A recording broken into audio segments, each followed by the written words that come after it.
बिस्मिल्लाहिर्रहमानिर्रहीम। अस्सलाम वालेकुम व्यूअर्स, आप देख रहे हैं ग्लोबल टाइम्स पाकिस्तान और मैं हूं हैदर हयात खान। दो चीज़ें हैं जिनको इस वीलॉग में डिस्कस करेंगे। एक तो प्रवीण सानी साहब का एक वीलॉग जिसमें उन्होंने ये गुफ्तगू की है कि चाइना के पास ये कैपेबिलिटी है कि वो भारत के न्यूक्लियर सिस्टम को, न्यूक्लियर प्रोग्राम को हैंडल कर सकता है। वो कैसे है, इसको इस प्रोग्राम के अंदर, इस वीलॉग के अंदर डिस्कस करेंगे। फिर भारत का जो 59 मेंबर्स का डेलीगेशन मुख्तलिफ ममालिक में गया था और मकसद था मोदी के चेहरे पे जो पाकिस्तान और भारत के दरमियान हालिया कशीदगी के बाद जो कानक मली गई थी, जिसमें पाकिस्तान का भी किरदार था और भारत के लोगों का भी किरदार था, वो डेलीगेशन अब वापस भारत चला गया है, वापस भारत पहुंच गया है। और जिस तरह इबरतनाक शिकस्त हुई हर महाज पर हालिया पाक भारत कशीदगी में भारत को, उसी तरह ये डेलीगेशन भी, शिकस्त खुर्दा डेलीगेशन, ये भी जिस जिस मुल्क में गया वहां पर शर्मिंदा होकर और हजीमत का सामना करने के बाद अब वापस भारत पहुंच गया है। पहले बात इसी डेलीगेशन की करते हैं जिसमें तकरीबन 59 मेंबर्स थे और 33 कंट्रीज का इन्होंने विजिट किया और उन ममालिक में जाकर इन्होंने पाकिस्तान के खिलाफ प्रोपेगेंडा किया। माजी में भारत काफ़ी हद तक कामयाब रहा है पाकिस्तान के खिलाफ मनफी प्रोपेगेंडा करने में, लेकिन इस मरतबा ये जो डेलीगेशन था, जो भारत की तारीख का सबसे बड़ा डेलीगेशन था, और ये डेलीगेशन दुनिया के मुख्तलिफ ममालिक में गया। वहाँ पर जाकर इन्होंने पाकिस्तान के खिलाफ गुफ्तगू की, दुनिया को पाकिस्तान के खिलाफ एक मंजन बेचने की कोशिश की। लेकिन जिस तरह इस हालिया पाक भारत कशीदगी के बाद भारत में मोदी के मंजन तो किसी ने नहीं खरीदा, यही हाल इस डेलीगेशन का हुआ।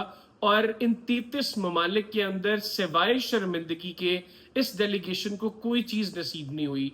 ना किसी हेड ऑफ स्टेट ने इनसे मुलाकात की, किसी रीजनेबल मुल्क में इनको, ना कोई बड़े डेलीगेट्स वहाँ के जो बड़े ऑफिस बेरर्स हैं उन्होंने इनसे कोई मुलाकात की, ना किसी ने अपने पार्लियामेंट के दरवाजे इन लोगों के लिए खोले, और ना ही किसी मुल्क ने इवन आप कह लें कि इन भारतीय डेलीगेट्स के कहने के ऊपर पाकिस्तान के खिलाफ किसी तरह की कुछ स्टेटमेंट इशू की। इन्होंने बड़ा कन्विंस करने की कोशिश की कि एटलीस्ट एक स्टेटमेंट पाकिस्तान के खिलाफ दी जाए, एटलीस्ट आप हमारे आने का इतना ऑनर तो करें, इतना तो रिगार्ड दें हमें कि आप एक स्टेटमेंट इशू करें, उस पर टेररिज्म का जो एक्ट है पहलगाम का, उसको कंडेम करें और उसके साथ ही पाकिस्तान के खिलाफ बात करें।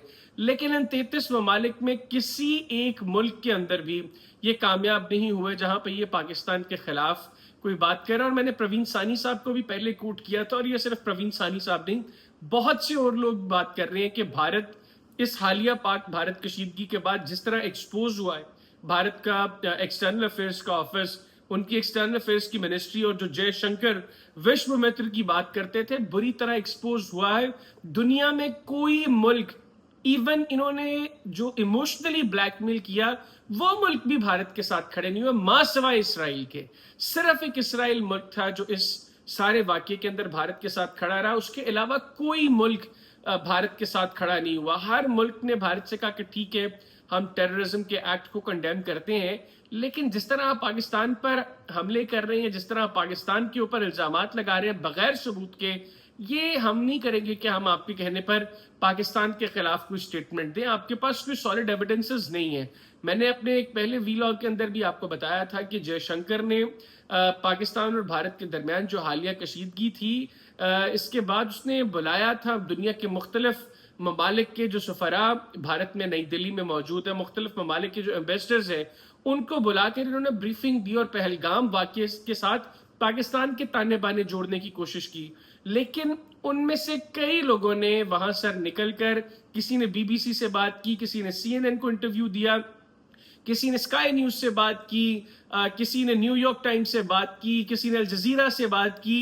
उन्होंने कहा कि हमारा नाम मत लीजिएगा, लेकिन भारत ने जो ब्रीफिंग दी, जो जयशंकर ने, मिनिस्टर ऑफ एक्सटर्नल अफेयर्स जो है भारत की, जो ब्रीफिंग दी, उसमें कोई ऐसा सॉलिड एविडेंस नहीं था जिसके बिना पर हम ये कह सकें कि पहलगाम वाकये के पीछे पाकिस्तान का हाथ था। तो बुरी तरह एक्सपोज हुआ भारत। और प्रवीण सानी साहब को जो मैंने पहले रेफरेंस दिया, उन्होंने भी ये कहा कि जो विश्व मित्र की बात करते हैं जयशंकर, यहाँ पर कोई मुल्क भारत के साथ इस वजह से खड़ा नहीं हुआ कि पॉलिसीज भारत की वो गलत थी। सिर्फ इसराइल इसराइल के पाकिस्तान के साथ अपने मामलात हैं, वो क्या है, वो किसी से ढके छुपे नहीं है। सबको पता है कि फ़लस्तीन का जो मामला है उस पर पाकिस्तान का एक बड़ा फर्म स्टांस है, जिससे इसराइल को प्रॉब्लम है और भारत इसको पूरी कोशिश करता है कि कैश करे। इवन जो हालिया पाक भारत कशीदगी थी, इसमें पाकिस्तान ने इसराइलीज को भी काफ़ी नुकसान पहुंचाया है। जो इसराइली साख्ता ड्रोन्स थे जिनको इसराइली ऑपरेट कर रहे थे, पाकिस्तान ने एक के बाद एक यहाँ पर गिराया और ना सिर्फ भारत को शिकस्त दी बल्कि इस 4 दिन की जंग के अंदर इसराइल को भी इबरतनाक शिकस्त पाकिस्तान ने दी और जरिया बना भारत। उनको इसराइलियों को भी जलील करवाया इस 4 दिन की पाक भारत कशीदगी के अंदर भारत ने। अच्छा, अब ये जो डेलीगेशन वापस आया है, इसमें जो 2 ग्रुप्स थे वो बड़े हाईलाइट हुए। एक असदुद्दीन अवैसी का जो मिडल ईस्ट में मुख्तलिफ ममालिक में गए थे, अरब कंट्रीज में उनका वफद गया था, वहां पर वो मुलाकातें कर रहा था। दूसरा डॉक्टर शशि थरूर का। अब अगर आप असदुद्दीन अवैसी की पॉलिटिकल करियर के ऊपर नजर दौड़ाएं, तकरीबन 3 दहाइयों पर महीत उनका ये पॉलिटिकल करियर है और इन 3 दहाइयों में, इन 30 सालों में उनका सारा पॉलिटिकल करियर जो है वो पाकिस्तान के गिर्द घूमता है। मतलब पाकिस्तान को गाली दो, पाकिस्तान को बुरा कहो, पाकिस्तान के खिलाफ बयानात दो, इलेक्शंस में पाकिस्तान के खिलाफ बोलो और कई मौक़ों पे उनको अपने आप को हिंदुस्तानी साबित करने के लिए बार बार पाकिस्तान के खिलाफ बातें करना पड़ती हैं। ठीक है, वो भारत के शहरी हैं, उनकी मर्जी है, लेकिन ये बात तो कायदे आज़म ने भी जिस वक्त पाकिस्तान का वजूद हुआ था तब ये कहा था कि जो लोग वहां पर रह गए हैं अब ये अपनी आखिरी सांस तक ये यहाँ पर जो है वो साबित करने की कोशिश करते रहेंगे कि ये सच्चे हिंदुस्तानी हैं। तो यही चीजें हमें असदुद्दीन अवैसी के पॉलिटिकल करियर में भी और अदरवाइज भी, सिर्फ ये असदुद्दीन अवैसी की बात नहीं है, बहुत से और लोग जो भारत में रहते हैं, बहुत सी माइनॉरिटीज, उनको साबित करना पड़ता है कि वह भारतीय, क्योंकि भारत में बिलखुसूस जो मौजूदा हुकूमत है वो ये समझती है कि ये मुल्क सिर्फ हिंदुओं का है, यहाँ पर हर तरह की आज़ादी उन्होंने हिंदुओं को दी हुई है। मुसलमानों की मॉब लिंचिंग होती है, कोई पूछने वाला नहीं उस मॉब को, क्योंकि सबको पता है कि ये जो योगी आदित्यनाथ और नरेंद्र मोदी जैसी घटिया जहनीत है, इसको कोई ये सरोकार नहीं है कि मुसलमानों के साथ या दीगर अक़लियतों के साथ क्या हो रहा है। गुजरात में जिस तरीके से इसने मुसलमानों के साथ जो सलूक किया, गुजरात मैसेकर के वक्त जो कुछ हुआ, इसको बुचर ऑफ गुजरात का टाइटल ऐसे नहीं दिया गया था। उसके बाद आप देखें कि जिस तरह मुस्लिम खवातीन अगर उन्होंने नकाब किया हो या अबाया पहना हो, तो जो इन लोगों से जो कह लें कि इनकी मेंटेलिटी के ऊपर चलने वाले लोग हैं, मोदी की, योगी आदित्यनाथ की, आरएसएस की जो ट्रेनिंग कैंप्स हैं वहां से जो निकले हुए जो लौंडे हैं, वो जिस तरीके से जलील करते हैं उन मुसलमान खवातीन को, तो ये उनको बार बार साबित भी करना पड़ता है। लेकिन बावजूद इसके वहां पर हालात ये हैं और मौजूदा हुकूमत के अंदर जो है वो किसी तरह का कोई सॉफ्ट एलिमेंट ना सिर्फ मुसलमानों के लिए बल्कि और भी अक़लियतों के लिए नहीं है। अच्छा, दूसरा जो बड़ा ग्रुप था जो डॉक्टर शशि थरूर साहब जिसको लीड कर रहे थे, ये अमेरिका में गया और अमेरिका में मुख्तलिफ जगहों पर इन्होंने पाकिस्तान मुखालिफ बातें की। एक तो मैं अपने वीलॉग्स के अंदर बार बार ये बात कर चुका हूं कि ये जो डेलीगेशन था डॉक्टर शशि थरूर जिसको लीड कर रहे थे, और ये जो फैसला था उनका कि वो जाएंगे और पाकिस्तान के खिलाफ प्रोपेगेंडा करेंगे, इसने डॉक्टर शशि थरूर के पॉलिटिकल करियर को भी ठीक ठाक नुकसान पहुंचाया है। और ये शायद मोदी की तरफ से एक सोची समझी साजिश थी जिसके तहत एक अच्छा ब्रेन, डॉक्टर शशि थरूर जैसा मतलब इंटेलिजेंट आदमी है, उसको अब जाया किया है और डॉक्टर शशि थरूर बुरी तरह एक्सपोज हुए। उनकी पार्टी जो बातें कर रही थी, डॉक्टर शशि उसके बिल्कुल अगेंस्ट वहां पर जाकर बात कर रहे थे। इवन उनसे क्वेश्चन भी हुआ कि आपकी पार्टी के जो हेड है राहुल गांधी, उन्होंने तो नरेंद्र मोदी को सरेंडर मोदी कह दिया है, तो आप इसके ऊपर क्या कमेंट करेंगे? तो डॉक्टर शशि के पास इसका कोई जवाब नहीं था। तो अब कांग्रेस के अंदर भी ये बातें हो रही हैं कि डॉक्टर शशि ने ये जो फैसला किया था इस डेलीगेशन में जाने का, उसको हेड करने का, उसको लीड करने का, ये एक बड़ा गलत फैसला था और शायद अब आने वाले कुछ अरसे में उनको इसकी पॉलिटिकल कॉस्ट भी पे करना पड़े, क्योंकि विद इन पार्टी उनकी बड़ी मुखालिफत है। इवन जो पार्टी हेड्स हैं, जो गांधी फैमिली है, वो भी अब डॉक्टर शशि को लेकर कंफर्टेबल दिखाई नहीं दे रही। तो ये तो जो शिकस्त खुर्दा डेलीगेशन वापस आए, जो उनके ग्रुप्स वापस आए, उनकी कहानी है। अब हम आ जाते हैं जो सबसे पहले मैंने डिस्कस किया, चाइना जो कैपेबल है भारत की न्यूक्लियर प्रोग्राम को हैंडल करने के हवाले से। प्रवीण सानी साहब ने अपने एक वीलॉग के अंदर इस पर गुफ्तगू की है। देखिए, चाइना جس طریقے سے ایمرج کر رہا ہے ملٹریلی، یہ کوئی چھوٹی چیز نہیں ہے. یہ ویسٹ اس کو بڑا کینلی آبزرو کر رہا ہے.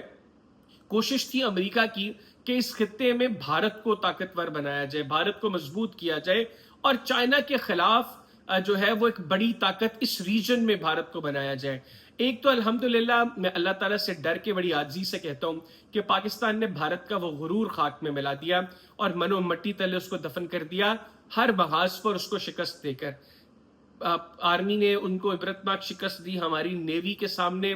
وہ سپیریئر نیوی نمبرز کے اعتبار سے جرت نہیں کر سکی کہ وہ پاکستان کے خلاف کچھ کرے. ہماری ایئر فورس نے جو کیا وہ تو اب اس وقت دنیا کے مختلف ممالک کی ایئر فورسز پڑھا رہی ہیں اس کو ایز اے کیس اسٹڈی کہ کس بہادری اور جرت کے ساتھ پاکستان کی ایئر فورس نے جو نمبرز کے اعتبار سے ایک سپیریئر ایئر فورس تھی بھارت کی اس کو شکست دی. پھر جو بھارت کے پاس جہاز تھے وہ پاکستان کی نسبت بڑے جہاز تھے، لیٹسٹ ورژنز تھے اور لیٹسٹ ٹیکنالوجی سے لیس جہاز تھے، لیکن پاکستان نے الحمدللہ بھارت کی ایئر فورس کو بھی اس کے غرور کو بھی منو مٹی تلے دفن کر دیا. لیکن جو ٹیکنالوجی کا استعمال ہوا وہ کچھ کہیں پر چینی ٹیکنالوجی تھی، کہیں پر پاکستان اور چین کے اشتراک سے بننے والی جو ٹیکنالوجی تھی اس کا استعمال کیا. اور پاکستان کے سائبر وارفیئر سے ریلیٹڈ جو لوگ ہیں وہ میڈیا وارفیئر جنہوں نے لڑی، ہر محاذ پر پاکستان ڈومیننٹ رہا. لیکن جو چینی ٹیکنالوجی ہے اب اس کا ڈنکا بج رہا ہے. رافیل بنانے والی کمپنی جو تھی اس کے شیئرز فوری طور پہ جب پاکستان نے 3 بھارتی رافیلز گرائے ان کے شیئرز ڈراپ کیے، اور اس کے مقابلے میں جو J-10 بنانے والی چینی کمپنی تھی اس کے شیئرز تقریباً 3-4 دنوں میں 60% سے زیادہ جو ہے اس میں اس کا اضافہ ہوا. اور ابھی جو چینی ٹیکنالوجی ہے اس کی مانگ میں بھی بہت اضافہ ہو رہا ہے. دنیا کے مختلف ممالک JF-17 تھنڈر جو چین اور پاکستان کے اشتراک سے بنا ہوا فائٹر جیٹ ہے اس کو خریدنا چاہتے ہیں. پھر چین نے جو J-10 بنائے ہیں ان کو خریدنا چاہتے ہیں. اور پچھلے ویلاگ میں نے آپ کو بتایا کہ پاکستانی پائلٹس کی الحمدللہ ٹریننگ تقریباً مکمل ہو چکی ہے، اور اسی سال پاکستان چین سے J-35 بھی انشاءاللہ لے لے گا، جس کے بعد پاکستان کی فضائیہ کی جو صلاحیت ہے اس میں بہت زیادہ انشاءاللہ اضافہ ہو جائے گا. اور اللہ کے فضل اور کرم سے دشمن اگر دوبارہ کوئی حرکت کرے گا، کوئی شرارت کرے گا تو اس سے زیادہ بھرپور طریقے سے ہم جواب دینے کی صلاحیت رکھتے ہوں گے. تو جو چینی ٹیکنالوجی ہے جس کا میں نے کہا کہ ڈنکا بج رہا ہے، پروین سانی صاحب یہ سمجھتے ہیں کہ چین نے آرٹیفیشل انٹیلیجنس کو لے کر اور سائبر وارفیئر میں جس طریقے سے اپنے آپ کو جو ہے وہ ایمرج کیا ہے اس سارے معاملے کے اندر، چین یہ قابلیت رکھتا ہے، چین کی جتنی سیٹلائٹس ہیں وہ یہ قابلیت رکھتی ہیں کہ وہ کسی سٹیج پر ضرورت پڑے تو بھارت کے نیوکلیئر پروگرام کا بھی خیال رکھ سکتے ہیں، یعنی اس کو بھی شاید ناکارہ بنایا جا سکتا ہے. یہ ایک بڑا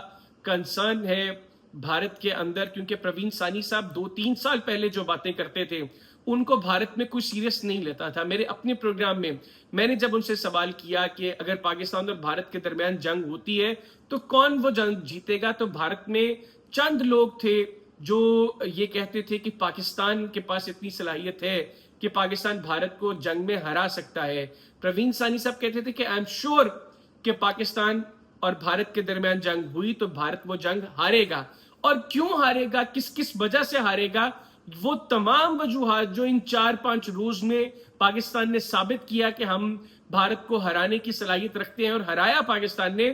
پروین سانی صاحب نے یہ ساری باتیں 3 سال پہلے 2 سال پہلے مسلسل کی تھیں، لیکن بھارت میں تب کسی نے ان کو سیریسلی نہیں لیا.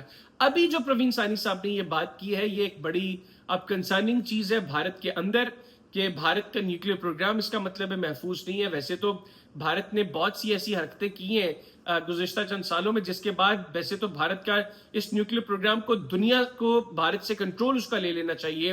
لیکن ابھی جو پروین سانی صاحب کی یہ بات ہے اس کے بعد بھارت اگر کسی سٹیج کے اوپر یہ سوچتا ہے کہ اس کو یہ استعمال کرنا ہے تو یہ الارمنگ چیز ہے کہ شاید وہ استعمال بھی نہ کر سکے اگر اس کو ضرورت پڑے. جو پروین سانی صاحب نے بات کی امید کرتا ہوں آپ کو یہ ویلاگ پسند آیا ہوگا. مجھے اجازت دیجیے، اللہ حافظ. پاکستان ہمیشہ زندہ باد.